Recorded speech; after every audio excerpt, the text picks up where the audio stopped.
The elections in Jammu and Kashmir are over. The turnout was 6% more than during the Lok Sabha elections. To talk about this very consequential return of democracy to the Union Territory of Jammu and Kashmir, I am joined by the BJP's key strategist, Ram Madhav. He was party in charge for the elections in Jammu and Kashmir. Ram Madhav ji, thank you so much and welcome to India Today. I also want to tell our viewers that this is a very special interaction because Ram Madhav ji, ever since he went back to the RSS and has now come back to the BJP, has not spoken to the media at all. So this is literally the first time he's speaking since he was in some ways rehabilitated within the Bharatiya Janata Party. So thank you very much for joining us. Appreciate you taking out time. The elections in Jammu Kashmir just concluded. You were in charge of leading your party's campaign. How do you think they have gone? What is your assessment of what the 8th of October is likely to throw up? Firstly, the expectations about the outcome results on 8th October are very high on our side. But let me at the very outset probably state clearly that I entered the scene much later, just about, I would say, 40 days ago. But our party leadership, both at the national level, especially leaders like Shri Amit Bhai, Home Minister, have already done a lot of groundwork there. They have prepared the party, the organization for this very crucial election. We basically took it forward, and whatever strategies were laid out by them, my job was to make sure they are implemented correctly. Based on the experience of last 40 days and the way the party geared up and rose to the occasion, and most importantly, the contribution of Honorable Prime Minister. He spoke at 3 rallies in Jammu, 1 rally in Kashmir. That created the real turnaround for the party, and we are very confident that the BJP will emerge as the single largest party in this election. I spent a few days in the valley during the Lok Sabha elections and now around the assembly elections. The sense seems to be that BJP, even though it's not campaigning directly in the valley, is pulling the strings of the independents and the smaller parties. Characters like Engineer Rashid are being accused of by their opponents of acting at your behest, Ram Madhav ji. That is actually an insult to those people, those leaders. They are all leaders in their own right, whether it is engineer or whether it is many other important players there. Those who do not know about Kashmir probably should know that in Kashmir there has always been a major role for independent political players. Not today. There have always been very important independent players, smaller groups, they have always existed. I don't want to name them, but there are some independents who have been winning elections 4 times, 5 times in Kashmir Valley. So if today a few others, new entrants join, that should not be interpreted as though Delhi is pulling the strings or they are puppets in the hands of somebody else. That's not the correct interpretation. It's true that this time the political canvas in Kashmir Valley especially has been much bigger than what it used to be before, and that should be taken as a very big acknowledgement of Government of India's success in bringing true democracy to Valley. Why so many new entrants are seen today? Not because they are all put there by central government or anything. There is a great enthusiasm to become a part of this great festival of democracy there. I'm sure you all have witnessed how much enthusiasm was there for contesting elections and also for voting in the elections. But sir, it is also coincidental that an accused under UAPA, which is a very draconian act, gets bail just before the assembly elections. He seems to have a lot of money, can spend that on his candidates, and is able to campaign freely. And therefore, when the likes of Farooq and Omar Abdullah, Mehbooba Mufti see it, they say, "Dal mein kuch kala hai boss, isko aise to nahi di, ye BJP ne isko bail dilai." I mean, if those leaders do not have faith in Indian judiciary and they think that any such judgment coming from a court is manipulated by BJP, that will be very unfortunate. That will be a sad commentary on India's very independent judiciary. But very interestingly, Rahulji, it is the very same leaders who have been repeatedly demanding the release of all political prisoners. If you see their manifestos, in their manifestos they categorically said, if we come to power, we will release all the prisoners, all the political detainees. If one political prisoner was given a parole, it's not even a regular bail. Parole was given by the court in its own wisdom, and now we are complaining how could he get bail. That shows their, But I'll explain the complication. The likes of Engineer Rashid are allowed to campaign freely, but someone like a Mirwais Omar Farooq of the Hurriyat conference is not allowed to leave his house, is not allowed to attend Friday prayers, is not allowed to campaign, is not allowed to speak. So if what you're saying is correct, why does the rule not apply equally to everyone? Mirwais Farooq is a Mirwais. He is a preacher. Yes. He is a religious leader. He is not a political activist. No, but he's allowed to go out and speak. Oh, absolutely. Only on very specific 2 occasions, there was a local situation in which, as far as my knowledge goes, he was detained, not exactly detained, he was confined to his house where he lives in the downtown area. But otherwise, he was freely meeting people, he was talking to people. They don't campaign. You probably know that Mirwais never campaigns like how political leaders campaign. His sermons are limited to the mosque from the pulpit of which he always gives his sermons.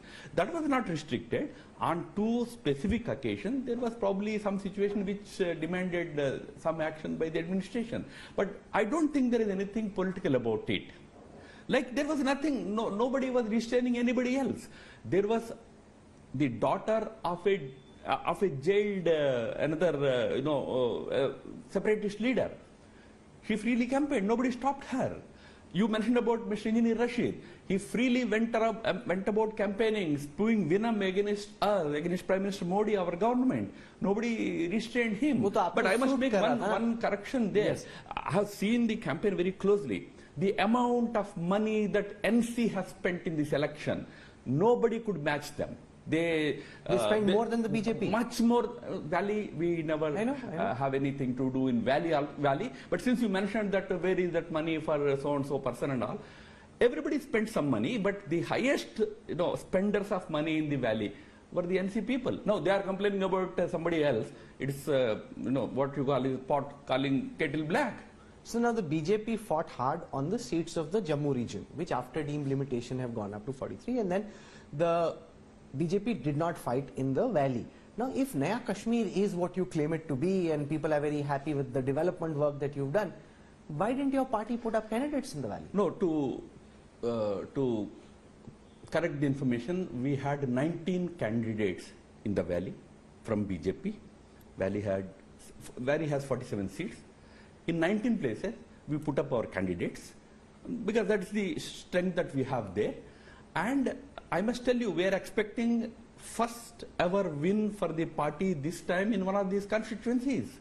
The 8th of October may give us a historic, very pleasant result in one of the constituencies in Kashmir Valley also. Not that we are not there. Our strength is limited, we are contesting in 19 seats. Why didn't you contest all the seats? No, see, that's why I said, we need to have strong, credible candidates to put up in all these seats.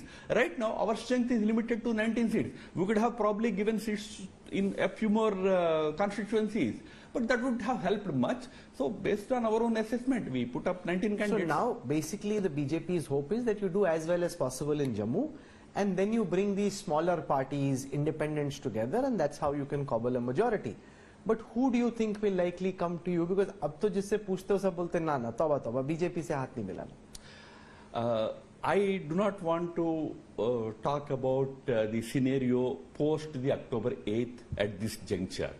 There will be many possibilities. We are hoping to get a very good number. We have contested in all the seats in Jammu. Jammu has 43 seats. We have contested in all the seats in Jammu, and we contested in 19 seats in the Valley. Together we were there in more than 60 seats. We are hoping to get a very good mandate in Jammu. That may be as high as one can imagine. And once that number is out, then we will see. And what will happen in Valley is also a big question mark today. What do you think because will happen Valley appears to be very fragmented today. For the reason that you mentioned earlier. Number one, there are these established parties like NC and PDP, and also Congress was backing NC. But then there are a number of other players. There is PC of Sajad Loan, there is Altaf Bukhari's JKAP, there is Engineer Rashid's AIP, then independents, a large number of independents, dissidents from NC, PDP are also in the fray. So it's going to be most likely a very fragmented mandate in Kashmir Valley. So that will throw up a very difficult political scenario. Let us see what happens. No, but that is where Ram Madhav steps in, because you're used to playing what you described the role of Draupadi, carrying everybody along in difficult circumstances. Is that the reason you were brought back from the RSS to Rahul, you must remember, assuming we are not there, even NC will face the same situation. Take me, as I said, we will be the largest party. If we step back, which won't happen, I'm just hypothetically speaking, NC will not be able to get numbers. But NC still has to deal PDP? with... No way. They will not be able to reach anywhere near the halfway mark. In the given scenario, 45 is the halfway mark. They will come nowhere near the halfway mark. These three parties together, I'm telling. So is the BJP willing to ally with Engineer Rashid and his independent MLAs? So first of all, let us see if he wins any seats or not. Why should we talk आप तो about चाहोगे कि जीत something? जाए? No. Why would we be in favor of somebody who was throughout the 1 month of campaigning talking ill of Prime Minister, talking ill of Government of India, challenging parties to Because he bring was back damaging the 70. NC's prospects. फायदा तो आप ही को पहुंचा रहे थे. He was damaging the NC in the valley. Probably, Rahul, you people don't really understand valley politics. The more you emphasize on article like 370, things like that, the more they will benefit parties like NC. That is how the politics works in the valley. That's what I'm saying. We see Delhi, from Delhi we see the politics in Kashmir differently. In fact, I can tell you, the more we attacked NC leadership in Kashmir, the more it helped them in Kashmir. So you are hoping the likes of Sajad Loan and the National Conference will come over, right?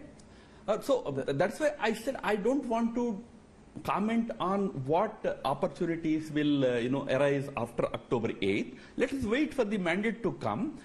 In any case, but you're open for an alliance it with is the likely People's to be a Congress. fragmented mandate, but we will be the closest to power in terms of numbers. But you're open to allying with the likes of Sajad. So obviously, if I have a few numbers short, and if I want to be in power, I have to find some partners. Who those partners will be, that will be decided after the election. You see, I tell you, Kashmir and of course including Jammu, both regions together are going to send at least 10 independents. No, they are not affiliated to any party. They are independents. They may opt for any arrangement. They may be willing to work with any party.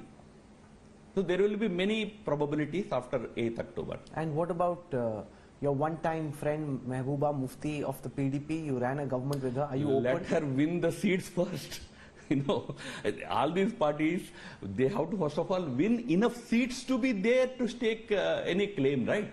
So that's why I'm again repeating that we would like to visit until 8th of October and see who gets how many seats. When will statehood be restored to Jammu and Kashmir?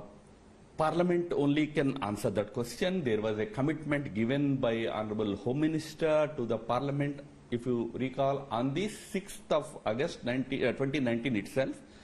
And Prime Minister himself spoke about fulfilling that commitment several times, but the latest was when he addressed a rally in Srinagar last week. I'm sure... No, but is it going to happen soon after results, or you'll delay it till 2029? What is the level of commitment in the party? As the chief strategist, what advice are you giving? Where is the need for any advice when Honorable Prime Minister and Honorable Home Minister themselves have committed that we will give statehood to the... करेंगे statehood restore. ये नहीं बोला ना कि immediately करेंगे नवंबर दिसंबर में या 5 साल बाद. आपको जब बड़ा फैसला करना होता है 370 टाइप का आप कर देते हो. आपकी वो इच्छा शक्ति है कि नहीं? That's my question. No, इच्छा शक्ति नहीं होते तो commitment क्यों देते? तो कब करेंगे? There is complete commitment to that promise made on the floor of the Parliament, which is very sacred for us, and that will be fulfilled at an appropriate time. Early stage or as early as possible. That's what Honorable Prime Minister himself said. Soon we will do it. Now in Jammu, a lot of reports suggested that people are also unhappy with the revocation of Article 370 because of land rights, employment. That is not as if 370 has universal appeal. Removing 370 has universal appeal in Jammu, and the Congress's calculation is that some of this disaffection could benefit them. Oh, let them live in their la la land. I don't want to talk about Congress. Congress has not actually, for us, we couldn't see them anywhere. You won't believe Congress leaders were addressing rallies on mobile phone. The rally was taking place half an hour from where they are addressing. It's just half an hour, 45 minutes away from the place from where they are addressing. That much distance they were not ready to travel by road. Why? That is what Congress party is all about in Jammu. So that's the question that one should ask them. Whereas our Union Home Minister travelled by road for 60 kilometers, travelled by road, both ways, to address political rallies. We fought with all sincerity to do good to people of Jammu, and Congress party leaders came, and it was like tourism for them, sitting in the hotel, addressing rallies which are half an hour away for you. You think the Congress was lazy in Jammu? Absolutely, that's what people of Jammu felt. The Congress thinks Rahul Gandhi is a hero in Kashmir especially, and even in Jammu because of his Bharat Jodo Yatra, those images, baraf pad rahi hai, Rahul bol raha hai. They think that Rahul has a larger than life image in Jammu. Rahul, first of all, heroes, it's not necessary that heroes will win elections. Political leaders will win elections. You have to behave like a real politician. Let us see what happens. Congress party has contested in many seats in Jammu, and it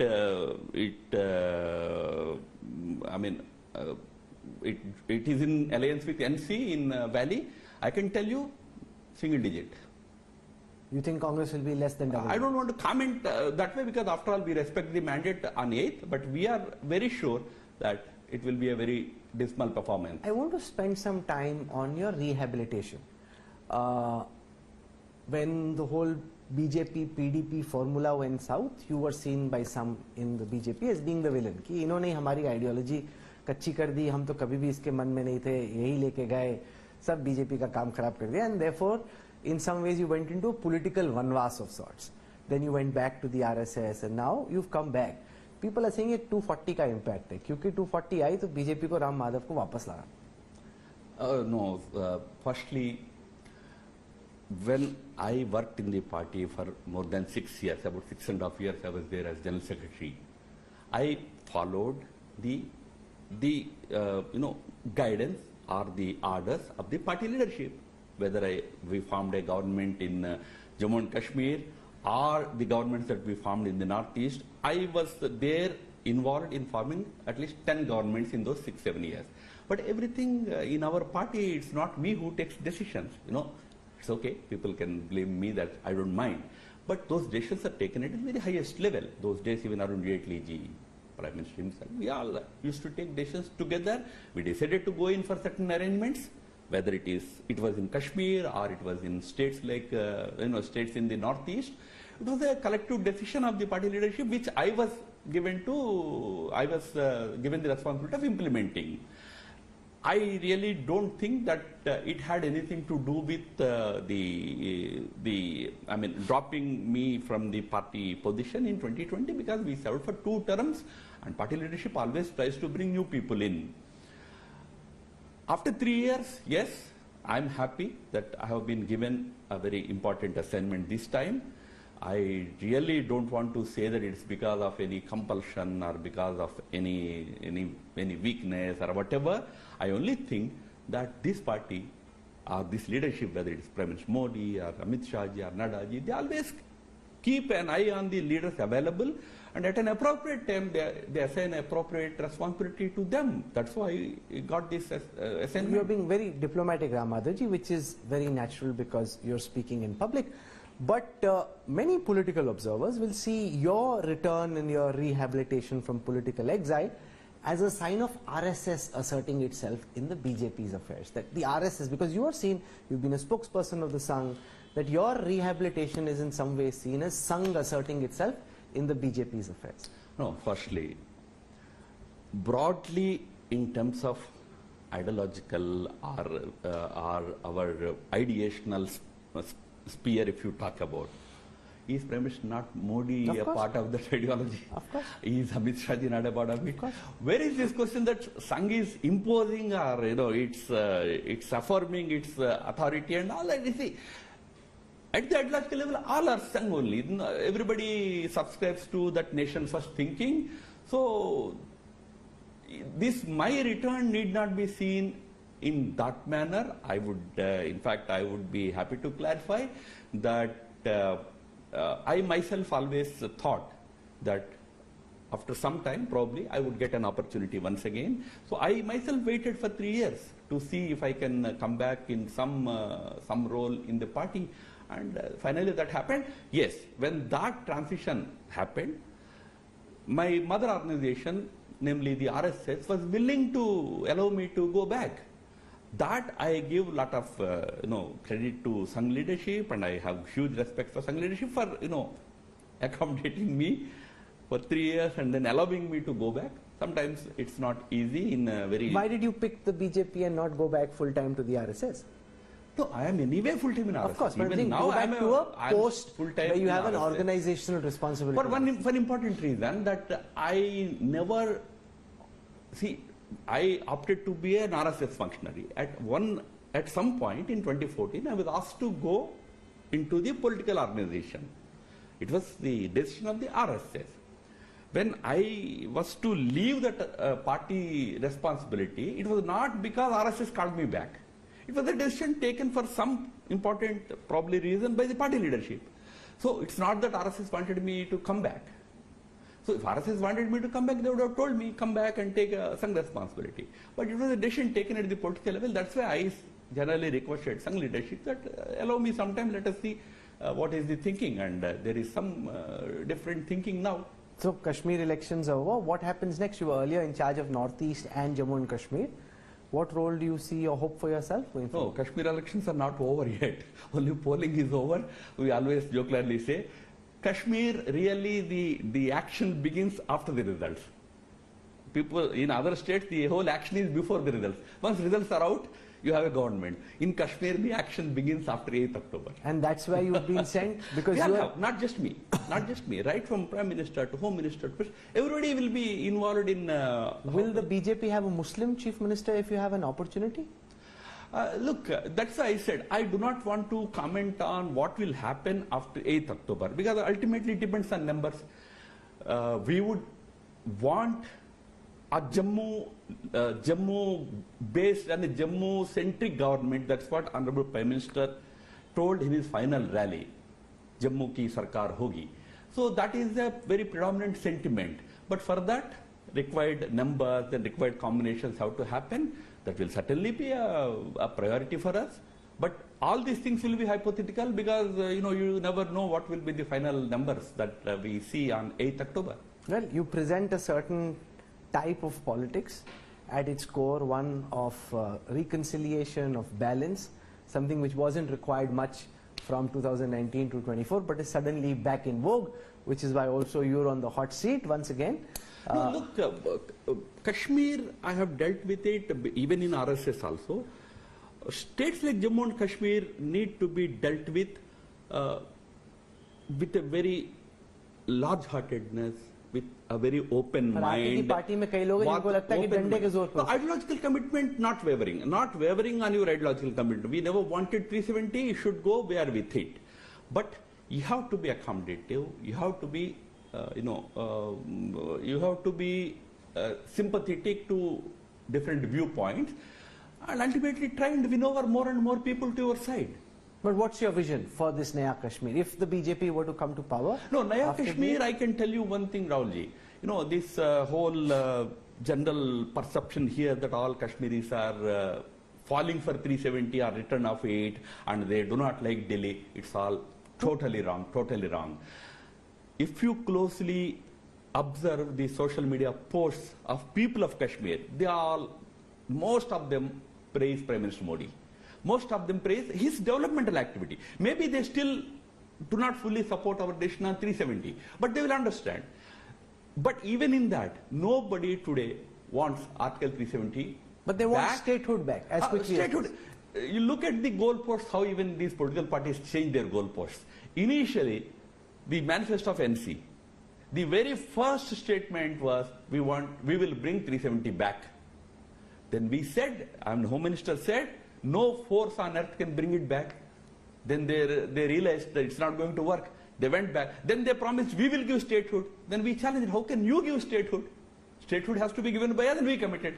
They again went back and said, we will try and put pressure on the government to bring statehood back. They don't have to put pressure on us. We are willing to give statehood back to, not back actually, it's a new UT. So they have to get it afresh, statehood to this UT. Will it be as powerful a state government as any other, or will it be a very curtailed? Is Delhi mein statehood hai bhi or nahi bhi? I can't comment on that. What kind of arrangement will be there? That is a decision that Parliament will take. आप जीते तो state government की power होगी, आप हारे तो state government की power नहीं है, ऐसा तो नहीं है? ऐसा नहीं. What powers that state will get when it is created will be decided by the Parliament. And today Parliament has strong opposition also. Let them debate and decide. Now, Devendra Rana, who's now in the BJP, was earlier in the NC right-hand man once upon a time of Omar Abdullah, said that once you were in talks with Omar and Farooq Saab to become a part of the alliance. Is that correct? And are you still open to an alliance with the National Conference? We are not in talks with anybody. He was talking about many years ago. Oh, okay. See, in 2014, there was a peculiar situation wherein there was only a possibility of BJP-NC coming together or BJP-PDP coming together to form the government. Otherwise, there was no government. We would have to go back to people for another mandate. That time, yes, talks happened between us and them and us and PDP also. Finally, PDP-BJP worked out. But right now, no such thing is happening. We are very confident that we will inch closer to majority mark. Whatever is short, we will see who will be ready to sail with us. Are you open to allying with Omar Abdullah? That question doesn't arise because we are on our own. We will have enough numbers, and we will probably see who are agreeable with our thought process and who will come to us. Well, the most remarkable comment you made, according to me, in this interview is that in Kashmir, the real game starts after the results come. So I think watch out for that and watch out for Ram Madhav. Thank you very much, Ram Madhav ji, for joining us and for breaking your silence with us. Thank you. Thank you.